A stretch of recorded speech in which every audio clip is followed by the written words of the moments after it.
Bien, son las 9:46 de la noche, ya me van quedando solamente 14 minutos de programa. Quiero conversar en estos 14 minutos que quedan acerca de la resurrección. ¿Por qué es necesaria la resurrección? Y usted va a ver también cómo acá tiene que ver el problema de la guerra entre Dios y los ángeles caídos. Todas las Sagradas Escrituras fueron hechas para que entendamos esta guerra que fue anunciada en Génesis 3:15. La resurrección obviamente es el acto de abandonar el lugar a donde van los muertos, a donde fueron enviados una vez que abandonaron estos cuerpos y esta tierra. Y la resurrección es para que ellos puedan regresar a su primera habitación que tuvieron acá, ¿no? Es conocido algo así como volver a la vida. Bien, en Mateo 22:30 dice: porque en la resurrección ni se casarán ni se darán en casamiento, sino que serán como ángeles de Dios en el cielo. Esta es una gran promesa, ¿sabes? Esta es una gran promesa porque los poderosos en este momento, que son ángeles caídos, nos ven a nosotros como seres inferiores. Pero cuando ocurra la resurrección, nosotros estaremos al mismo nivel de ellos. ¿Crea usted que en este momento estamos prácticamente al mismo nivel que ellos? Porque nosotros tenemos la naturaleza divina, tal cual como lo dice la palabra de Dios. Tenemos naturaleza divina, como dijo Pedro, el apóstol Pedro. Pero en este momento tenemos algunas limitaciones que ellos no tienen. Por ejemplo, ellos son eternos, pero nosotros vamos a morir. Pero una vez que muramos y resucitemos, seremos iguales que ellos. ¿Ah? El término usado para resurrección es la palabra anástasis, que proviene de la palabra anistemi y se puede explicar como pararse de nuevo, levantarse. Es decir, en sentido literal es resucitar de los muertos. Así lo hemos entendido nosotros, ¿no? Bien, el Señor la anunció cuando dijo: no os maravilléis de esto, porque vendrá hora cuando todos los que estén en los sepulcros oirán su voz, y los que hicieron lo bueno saldrán a resurrección de vida, pero los que hicieron lo malo a resurrección de condenación. Esto está en Juan capítulo 5, versículos 28 al 30. Es decir, que para abandonar el lugar de los muertos es necesario que se produzca la voz del Señor y que los que están en los sepulcros puedan escucharla para salir. Todos celebramos que tenemos esta esperanza que Dios nos ha dado en la resurrección. Por eso, decía hace unos minutos atrás, el Señor es nuestro gozo, porque Él resucitó, y como Él resucitó, dice la palabra, nosotros también resucitaremos. Eso sí, tenemos que morir como Él murió. Entienda eso. Si usted está viviendo su vida como usted quiere, haciendo lo que le provoca y faltando a la voluntad de Dios, usted no va a resucitar. Bien, ¿acaso nosotros hemos entendido por qué tiene que haber una resurrección? Hemos meditado sobre eso. ¿Por qué tiene que haber? No que vaya a haber, sino que ¿por qué tiene que haber una resurrección? ¿Por qué es necesaria una resurrección? Bueno, para comprender la razón de la resurrección tenemos que pasar por entender el porqué de la muerte. Y para comprender el porqué de la muerte, debemos entender el porqué de la ley que Dios dio a Moisés y que rigió el destino de Israel y del resto del mundo. Porque la ley no fue solo para Israel, fue para toda la humanidad. Y esto es lo importante y lo maravilloso de esto. No fue solo para Israel, fue para todo el mundo.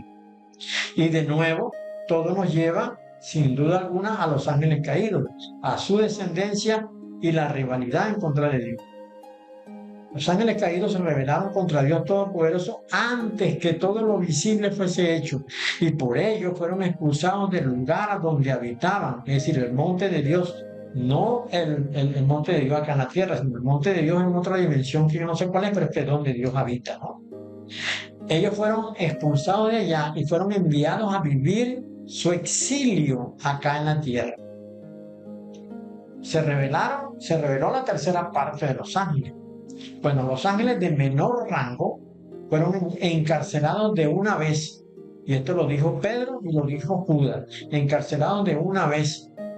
Y el libro de Enoc nos dice que esa cárcel está en el segundo cielo.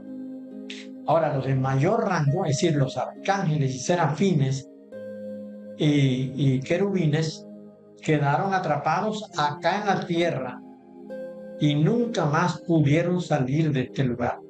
Eso es importante que lo entendamos. Ahora bien, el pecado en el mundo. Aunque los sagrados escritos nos dicen que el pecado entró por Adán, sabemos que nunca hubiese pecado en el mundo si los ángeles caídos no hubiesen habitado acá en la tierra. O sea, Adán y Eva no hubiesen podido pecar si no hubiese habido satanes acá en la tierra, ángeles caídos acá en la tierra. No hubiesen podido pecar nunca, porque es que en los genes de ellos no había pecado, porque ellos no venían de un papá y de una mamá como si venimos nosotros. Adán fue creado por Dios y Eva fue sacada de Adán, o sea que Eva es Adán también. Bueno, también se dice que por causa de Adán todos morimos, dice la palabra, porque por cuanto la muerte entró por un hombre, también por un hombre la resurrección de los muertos. Porque así como en Adán todos mueren, también en el ungido todos serán vivificados. Esto está en primera carta a los Corintios, capítulo 15, versículo 21 al 21. Lo primero que tenemos que comprender es que somos hombres, es decir, somos humanidad, porque esto servía a los propósitos de Dios. Por esa razón nosotros vinimos a este mundo, porque servimos a los propósitos de Dios. Era necesario que los hombres murieran como consecuencia de la desobediencia a la ley, porque así quedaban alcanzados los ángeles rebeldes y su descendencia. De otra manera, pues ellos hubiesen quedado sin culpa y para siempre habitando aquí en la tierra. Quiero decir, enfatizo sobre lo siguiente. Era necesario que los hombres creados por Dios murieran, y murieran como consecuencia del pecado anunciado en la ley, porque los ángeles también son hombres, y entonces ellos quedaron alcanzados por esta ley, y la muerte de los hombres también nos alcanzó a ellos, porque aunque ellos sean eternos, sin embargo, viene un día en el cual ellos quedarán castigados para siempre. Esa será su muerte. Bueno, nosotros tenemos un cuerpo cargado de debilidad, para que el pecado tenga el poder y asegure la muerte. Así es, esta carne que nos ha sido dada es un lugar corrupto, pleno de pecado y de perversión y de maldad, porque a semblanza de la carne de los ángeles caídos ha sido hecha esta carne nuestra, ¿no? La carne nuestra es exactamente igual a la carne de los ángeles caídos. Y esto nace por el propósito de Dios de crear una sentencia en contra de los ángeles. La carne es débil, como dijo el Señor. Velad y orad para que no entréis en tentación. El espíritu de la verdad está dispuesto, pero la carne es débil. Esto está en Marcos 14:38. Pero Pablo dijo que la carne era fuerte frente a la ley. Pablo dijo, porque lo que era imposible para la ley, por cuanto era débil por la carne, Dios, enviando a su Hijo en semejanza de carne de pecado y a causa del pecado, condenó al pecado en la carne. Y esto también alcanza a los ángeles caídos, porque ellos tienen carne como nosotros. Aunque ellos pudieran ser espirituales, sin embargo siguen siendo carnales. ¿Por qué? Bueno, porque ellos vieron a las mujeres de la tierra, las codiciaron y se acostaron con ellas y tuvieron hijos con ellas, como dice Génesis capítulo 6. Así que ellos son igual que nosotros en ese sentido, ¿no? Y también Ezequiel 28 dice que los ángeles son hombres. Bien, por esto la ley podía matar. Y hallé que el mandamiento que era para vida, a mí me resultó para muerte, porque el pecado, tomando ocasión por el mandamiento, me engañó y por él me mató. El pecado es por la ley, y esta alcanzó a todos los hombres, como dice Romanos 3:23, incluyendo a los ángeles, quienes también son hombres. Como acabo de decir, en Ezequiel 28, 2 y 9 lo dice. Y también lo dice Isaías. De esta manera, los ángeles caídos y su perversa descendencia quedaron atrapados en su propia estrategia. Por cuanto ellos convencieron a Eva y a Adán para pecar, ellos también quedaron atrapados por esto, ¿no?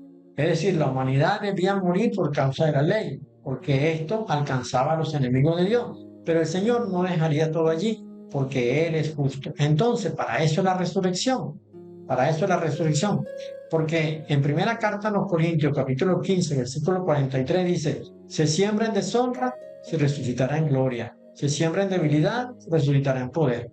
Es así que ya no se tendrá este cuerpo de pecado, con esta carne perversa, sino que en ese momento la carne ya estará muerta. Una vez que resucitemos y mientras ascendemos seamos transformados, seremos llevados a una carne perfecta como la del Señor Jesús. Así que ella, la carne vieja del hombre de pecado, es el primer enemigo derrotado por Dios. Y esto es una gran victoria sobre los ángeles caídos, porque ellos siguen conservando su vieja naturaleza de pecado. En la resurrección heredaremos la naturaleza de Yahshua, como escribió Pablo, ¿no? Que acabo de mencionar. Bueno, en la resurrección serán derrotados todos los enemigos de Dios. El ungido fue el primero de la resurrección. Y dice la palabra, mas ahora el ungido ha resucitado de los muertos, primicia de los que durmieron es hecho. Primera de Corintios 15:20. Y luego los que son de él. Porque así como en Adán todos mueren, también en el ungido todos serán vivificados, pero cada uno en su debido orden. El ungido en las primicias, luego los que son del ungido en su venida. Primera de Corintios 15, 22, 23. Y la victoria final, después que los justos hayan sido recompensados con la vida eterna, es que se habrá consumado la victoria culminante y definitiva sobre los ángeles caídos y su descendencia. Dice la palabra, luego el fin, cuando entregue el reino al Dios y Padre, cuando haya suprimido todo dominio, toda autoridad y potencia, porque es preciso que Él reine hasta que haya puesto a todos sus enemigos debajo de sus pies. Por eso, esa ha sido la estrategia victoriosa de Dios. Desde la época en que surgió Adán allá en el huerto, hasta el momento cuando el Señor entregue el reino al Padre, todo ha sido un proceso estratégico de Dios para ponerle punto final a la obra de los ángeles caídos. Pero a nosotros, que nos trajo a esta vida y que vivimos en esta carne mala, llena de pecado, y que morimos, pues Dios nos ha prometido recompensarnos con la resurrección, cuando ya no moriremos más y ya no estaremos más en esta carne de pecado ni en este mundo de dolor y sufrimiento. Nosotros resucitaremos y los ángeles caídos irán al lago que arde con fuego y con azufre, como ha sido profetizado. Este es el gran final, porque después de esto será pues el más grande de los momentos, cuando el Padre viva con nosotros. ¿Ah? Cuando el Padre viva con nosotros, los que pretendemos alcanzar la victoria sobre los enemigos de Dios.